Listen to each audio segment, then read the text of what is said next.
الشيطان الرجيم بسم الله الرحمن الرحيم اللہ الصمد صدق اللہ العظیم۔ دوستو، اس سورہ اخلاص کی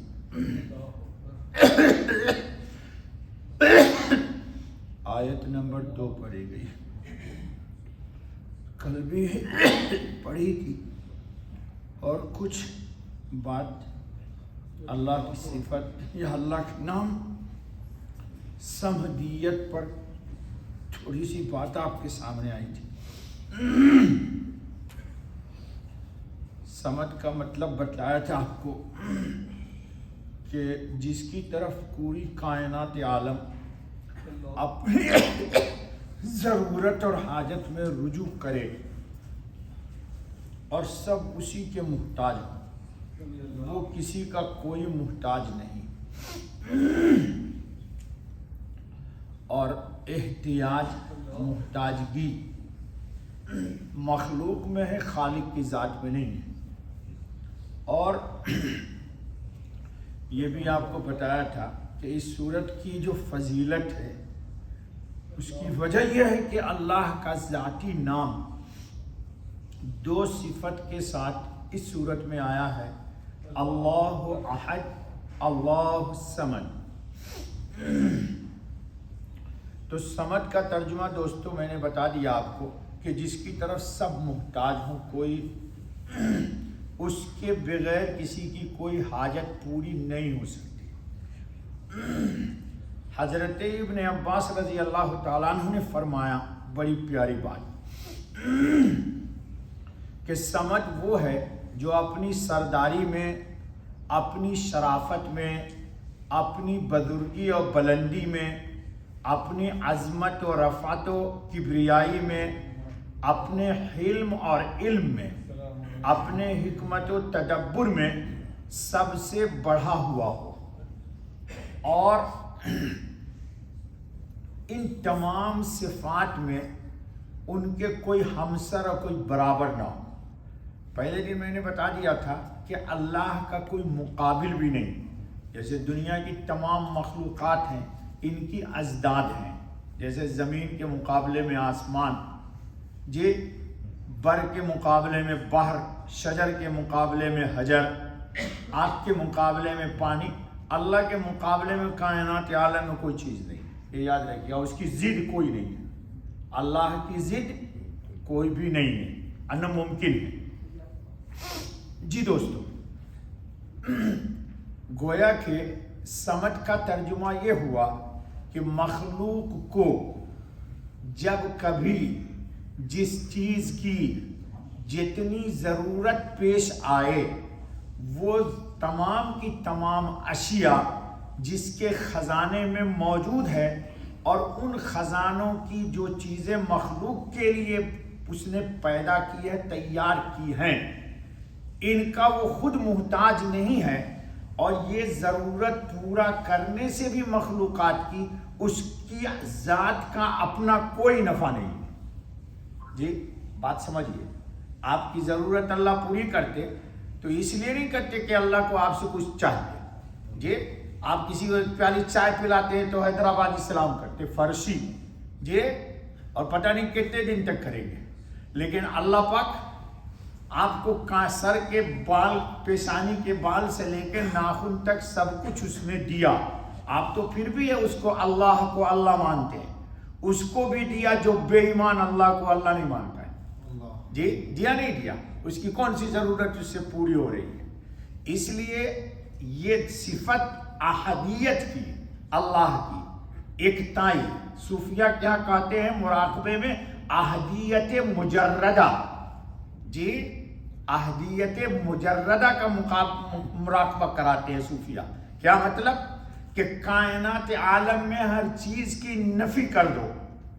جب باطن پر نور کھلتا ہے تو بہت ساری اشیاء دیکھتا ہے وہ، تو مرشد کہتا ہے کہ ان کھلونوں میں مت پھنس جانا، جو چیز نظر آئی وہ خدا نہیں ہے، چونکہ وہ موت سے پہلے نظر نہیں آئے گا تجھے، اس لیے اس کی نفی کر، لا الہ، میں اس کی نفی کر، الا اللہ، ٹھیک ہے؟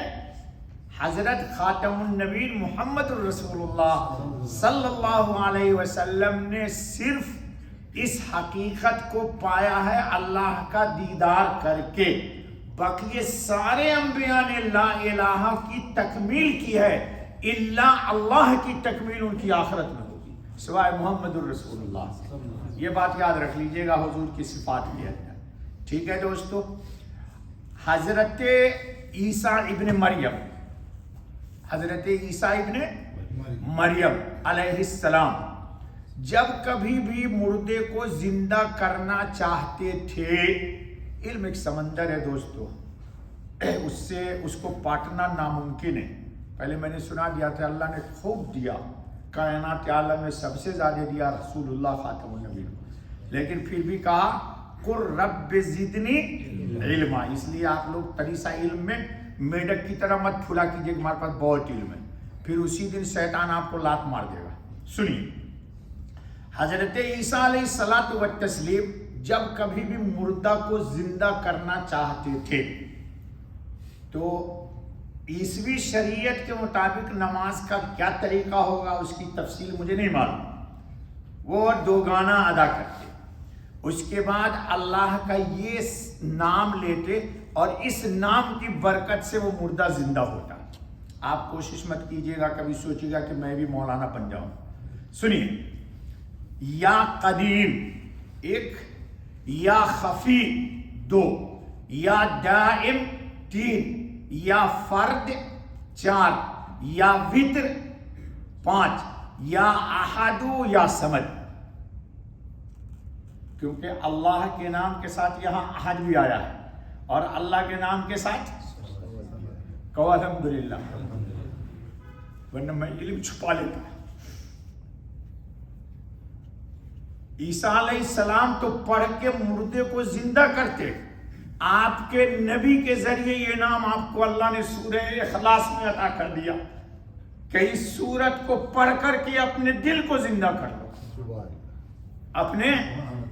اپنے دل کو زندہ کر لو، اپنے کیجئے گا زندہ۔ کل میں نے نسخہ بتا دیا تھا دل کو زندہ کرنے کا۔ چلیے، اور حضرت عیسیٰ ابن مریم پر جب سخت کوئی پریشانی لاحق ہو جاتی تو یہ 7 نام لے کر دعا کرتے، وہ 7 اور ہیں، یہ 7 اور ہیں، یا حیو، یا قیوم، یا اللہ، یا رحمان، یا ذوالجلال والاکرام، یا نور السماوات والارض وما بینہما ورب العرش العظیم، یا رب۔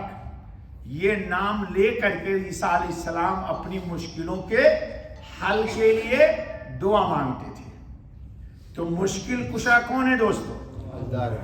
مشکل، ہاں میں نے ایک دن بتایا تھا کہ مشکل وہی حل کر سکتا ہے جس کو آپ کی مشکل کو حل کرنے میں خود کوئی مشکل اور پرابلم نہ آئے۔ بھئی یہ جملہ یاد رکھ لو، کبھی غیر اللہ کے پاس نہیں بھٹکو گے جی۔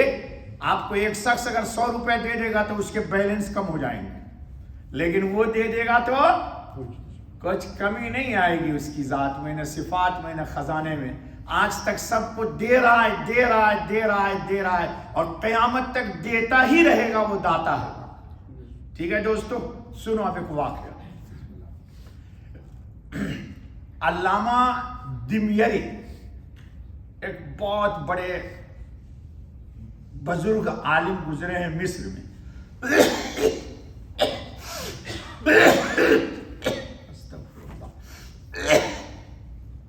ان کی ایک کتاب ہے حیات الحیوان، جس میں دنیا کے جتنے جانور ہیں ان کا انہوں نے ذکر کیا اور ان کے خواص بیان کیا ہے کہ کس جانور کی کیا خاصیت ہے۔ وہ مجھے نہیں سنانا آپ کو لوگوں کو تو پڑھنے کا شوق نہیں ہے، شوق کسی چیز کا اور لگ گیا ہے آپ لوگوں کو۔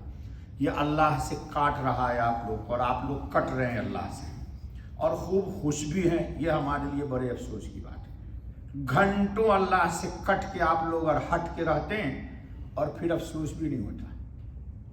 کہاں رہتے ہو میں نہیں تذکرہ کروں گا، میرے سامنے مبارک کتاب ہے اللہ کی، اس سے اپنے آپ کو بچائیے۔ اگر بچ سکتے ہیں عادت چھڑائیے، نہیں چھڑائیے گا تو اپنے بچوں کو وصیت کر جائیے کہ ایک آئی فون آپ کو مرنے کے بعد قبر میں دے کے رکھتے چلا جائے گا، اس لیے کہ وہاں تو تنہے رہیے گا نا آپ، تو وہاں کیسے آپ کا وقت ٹائم پاس ہوگا؟ ہنسو مت، کیسے پاس ہوگا وقت؟ اللہ کے نام سے آپ کو اطمینان نہیں ملتا۔ قرآن نے کہا الذین آمنوا تطمئن قلوبهم بذکر اللہ الا بذکر اللہ تطمئن القلوب، اور آپ کو تو مجھ سے وقت نہیں پاس ہو رہا ہے۔ چلو سنو، تو علامہ دميري نے 2 جگہ یہ واقعہ نقل کیا ہے اپنی کتاب میں نے کل ہی اتفاق سے دیکھا، اس سے پہلے سے بھی مجھے معلوم تھا۔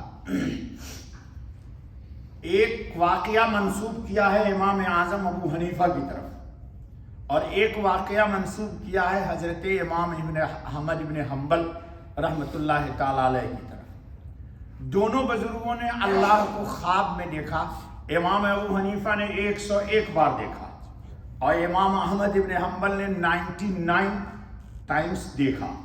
پتہ نہیں میری انگریزی صحیح ہے غلط ہے۔ تو امام صاحب نے پوچھا اللہ تعالیٰ سے کہ یا اللہ، آپ کا بندہ رضا آپ کا قرب قیامت کے دن کیسے حاصل کرے؟ مقصد یہ تھا کہ کچھ کلمات ربانیہ، کچھ کلمات الہیہ بتلا دیجئے جس سے آپ کا قرب حاصل ہو جائے۔ جی، تو امام اعظم ابو حنیفہ رحمۃ اللہ تعالی علیہ کو اللہ رب العزت نے تسبیح کے کچھ کلمات سکھلائے، جو علامہ دميري نے حیات الحیوان میں نقل کر دیا ہے۔ آپ کتاب خریدیے یا نیٹ پر سرچ کیجیے اور پوری کتاب پڑھیے، میں نہیں بتاؤں گا کہاں پر ہے واقعہ، تاکہ اور بھی کچھ پڑھیے آپ۔ اور امام احمد ابن حنبل کے متعلق بھی لکھا ہے کہ انہوں نے بھی اللہ سے پوچھا۔ دونوں ہی تسبیح کے کلمات ایک دوسرے کے قریب ہے، ایک دوسرے الفاظ میں فرق ہے۔ اب وہ ذرا سنیے وہ کیا ہے۔ اس میں بھی اللہ کا 2 نام استعمال ہوا ہے تسبیح کے ساتھ، سبحان العبدی العبد، ایک سبحان الواحد الاحد، 2 تسبیح ہو گئی۔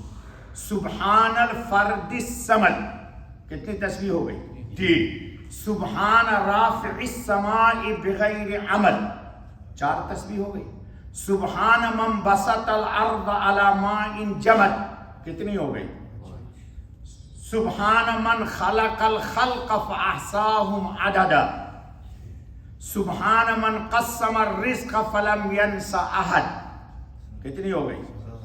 سبحان الذي لم يتخذ صاحبة ولا ولد، کتنی ہو گئی؟ سبحان الذي لم يلد ولم يولد ولم يكن له كفوا احد۔ خواب میں بتلایا اللہ رب العزت نے کہ یہ تسبیح پڑھا کیجیے۔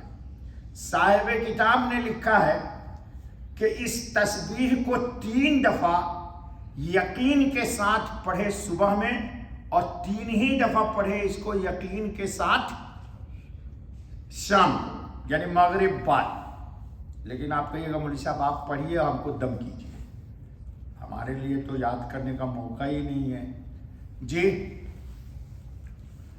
پھر لکھا کہ اس تسبیح کو اللہ رب العزت کی جناب میں اتنا قرب کیوں ہے؟ تو 3 4 5 روز ہمارے پیچھے کے درس کی طرف چلیے تو آپ کو بہت آسانی سے سمجھ میں آئے گی۔ میں نے ایک روز کہا تھا سمجھانے کے لیے، کہاں؟ سورہ اذا جاء نصر اللہ میں، فسبح بحمد ربک، وہ درس نکال کے سنیے گا کہ اللہ رب العزت کی آپ تعریف کیسے کر سکتے ہیں؟ آپ کے پاس ہے کیا؟ کچھ ہے؟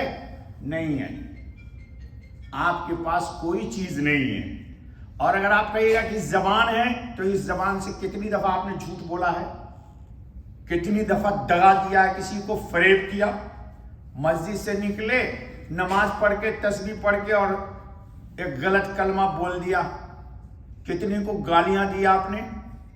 تو اسی زبان سے اللہ پاک ہے اور زبان ہماری ناپاک ہے، تو پاک اللہ کی ناپاک زبان سے تسبیح کیسے کیجیے گا؟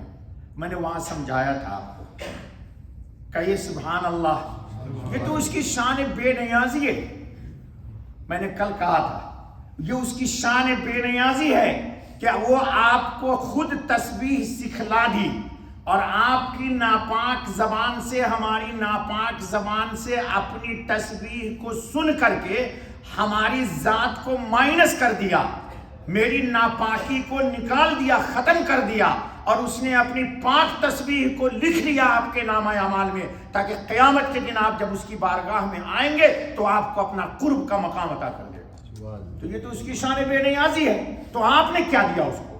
آپ نے کچھ نہیں دیا ہے۔ اور سن لیجئے، بخار نکال لیجئے کہ یہ توفیق بھی اسی نے دی کہ ہم ناپاک ہیں، پھر بھی پاک کلمات ہماری زبان سے اس نے بلوا دیا۔ تو آپ کو ناز کس چیز پر ہے؟ جی مجھے صاحب اتنی تسبیح پڑھتا ہوں، ناز کس چیز پر ہے؟ وہ نہ دے تسبیح کی توفیق تو کیا کر لیجیے گا؟ کوئی کنٹیکٹ سائن ہے آپ کا اس سے؟ تو ان کلمات میں اللہ کی کبریائی اور عظمت اور ان کی تسبیح کو بہت بلند کیا بیان کیا گیا۔ ترجمہ سن لیجیے، پھر درس ختم کرتے پھر کل دیکھیں۔ سبحان العبدی الابد، تمام عیوب سے پاک ہے وہ ذات جو ہمیشہ سے ہمیشہ تک ہے، ابدی الابد۔ سبحان الواحد الاحد، سبحان کا ترجمہ پاک، تمام عیوب سے پاک ہے وہ ذات جو ایک اور ایکتا ہے، اس کا کوئی جوڑا نہیں، ایسا ایک جس کا کوئی جوڑا نہیں ہے۔ سبحان الفرد الصمد، تمام عیوب سے پاک ہے وہ ذات جو تنہا اور بے نیاز ہے، سمد ہے وہ۔ سبحان رافع السماء بغیر عمل، اور تمام عیوب سے پاک ہے وہ ذات جو آسمان کو بغیر ستون کے بلند کرنے والا ہے۔ جی یہ جو چھوٹی سی مسجد اور چاروں طرف سے دیوار اور ستون، اور اس سے اتنے بڑے آسمان کو کھڑا کرے، جب دعا مانگا کرو نا تو یہی کہا کرو، ربا اپنی مادری زبان میں اگر پنجابی ہو تو پنجابی میں گلدست دیا کر، زیادہ اردو نہ بگھارا کر، اپنی مادری زبان میں اللہ سے بات کرو تاکہ تمہارے اندر سے جذبات اٹھیں۔ آپ مارواڑی میں گفتگو کیا کیجیے، گجراتی میں گفتگو کرے، سندھی میں کرے، مراٹھی میں کرے، اپنی زبان میں ان سے بات کیا کیجیے جی، تاکہ آپ کے اندر سے اپنا عجز، افتقار، اچھا بابا اختر آ جاتا ہے۔ چلو، سبحان من بسط الارض علی ماء جمد، تمام عیوب سے پاک ہے وہ ذات جس نے مخلوق کو پیدا کیا اور ان کی تعداد کو گن لیا۔ ہم گنتے ہیں 1 2 3 4، اور اللہ نے 1 2 3 4 کر کے نہیں گنا، ایک دم سے گن لیا۔ یہ فرق سمجھیے گا ذرا۔ ہاں تم گنتے ہو نا 1 2 3 4 500 200، نو نو نو، اللہ ایک دم گنتا ہے۔ چلو، سبحان من قسم الرزق فلم ینس احد، کہو سبحان اللہ۔ سنو اس کا ترجمہ، تمام عیوب سے پاک ہے وہ ذات جس نے روزی تقسیم فرمائی اور کسی کو نہ بھولا۔ ارے خنزیر کو نہیں بھولا، چھچھندر کو نہیں بھولا، تو تم صاحب ایمان کو بھول جائے گا وہ؟ کیوں اللہ سے بدگمان ہو جاتے ہو؟ بولے بڑے حالات ٹائٹ ہیں۔ یا ٹائٹ کیوں ہیں؟ ہو سکتا ہے کھا کے تو نے کسی دن بدماشی کی ہوگی، یہ کھا کے اس کو نہیں دیکھا کہ میں نے کھا کے بدماشی کی۔ اللہ یبسط الرزق لمن یشاء ویقدر، قرآن پڑھا کرو یار، بڑی مزیدار کتاب ہے۔ سنو، سبحان الذی لم یتخذ صاحبۃ ولا ولد، تمام عیوب سے پاک ہے وہ ذات جس نے نہ بیوی اپنائی نہ بچے، اس کو بیوی بھی نہیں ہے بچہ بھی نہیں، تو مر رہا ہے کہ وداؤٹ وائف نو لائف، یا گڈ لائف وتھ وائف، پتہ نہیں انگریزی کیسی ہے میری یار، تمہیں لوگوں سے سن کے بولتا ہوں یار جی۔ بیچارے کتنے لوگ ہیں جو وداؤٹ وائف یہاں گزار رہے، وہ بھی شیئرنگ میں ہیں۔ ان بچوں سے پوچھو، ایک قربانی دے رہا ہے، پورا خاندان کھا رہا ہے۔ مایوس مت ہو جاؤ، اللہ اس پر بھی اجر دے گا۔ رات میں کون نہیں چاہتا کہ نرم بستر پر گرم بیوی ہو؟ لیکن ماں باپ کے لیے بچوں کے لیے قربانیاں دے رہے ہو. ہمارے نبی نے فرمایا اس پر بھی اجر ہے تم کو, اسی پہ بخش جاؤ گے. نیت صحیح رکھو. چلو